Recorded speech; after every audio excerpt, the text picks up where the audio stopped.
লোকনাথ বাবা পুজোর আগের দিনে ভেবেছিলাম সমস্ত কিছু বাজার করে রাখবো রাত্তিরেই। প্রথমে ছেলে থেকে আম কেটে দিলাম, খাইয়ে পাঠিয়ে দিলাম কম্পিউটারে। তারপরে ভাবলাম যে বাড়িতে একা আছি, সমস্ত কিছু কাজ একদম নিজের মতো করে গুছিয়ে নিয়ে চলে যাব দোকানে। তো সেইভাবে কিন্তু সমস্ত কিছু কাজ করছিলাম।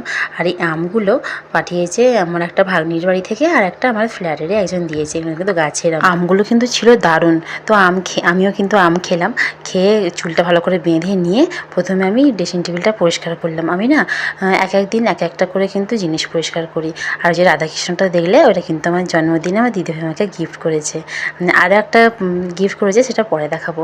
তারপর ড্রেসিং টেবিলটা তো অগোছালো হয়েই যায়, তো সেটাকেও ভালো করে গুছিয়ে নিয়েছি। তারপরে এবারে বাবানটা কিন্তু চলেও এসেছিলো স্কুল, কম্পিউটার থেকে। আসলে ওতে আন্টি পড়াতে আসবে, তো আন্টি পড়াচ্ছে, এদিকে কিন্তু আমি রান্নাটা করে নিচ্ছিলাম। তো তার মাঝখানে খিদে পাচ্ছিলো, একটু খেয়েও নিয়েছি। আজকে কিন্তু ঘুগনি করব, ঘুগনিটা কিন্তু করে নিয়েছিলাম।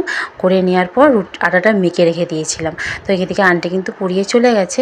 তো তারপরে বাবান আন্টিকে বলছি চ এবার দোকান যাব। তো দোকান যাওয়া বলে রেডিও হয়েছি, দোকান চলেও গেছি, কিন্তু অনেকটাই লেট হয়ে গেছিলো। তো সেই জন্য কিন্তু আজকে আর কিছুই বাজার করা হলো না, মানে লোকনাথ বাবা পুজোর আগের দিনে। তো গিয়ে দেখি হাজবেন্ড কিন্তু ঠাকুরকে মালা দিচ্ছে। তারপর বললাম যে বাজার করতে যাই, বললো যে না আজকে আর হবে না, কালকে বাজার করতে হবে। তো মন খারাপ করে বাড়ি চলে এলাম। তো এসে কিন্তু গরম গরম রুটি করে নিলাম। আর ডাইনিং টেবিলে খাইনি, আজকে কিন্তু ঘরেতেই খেয়েছি এসিতে বসে।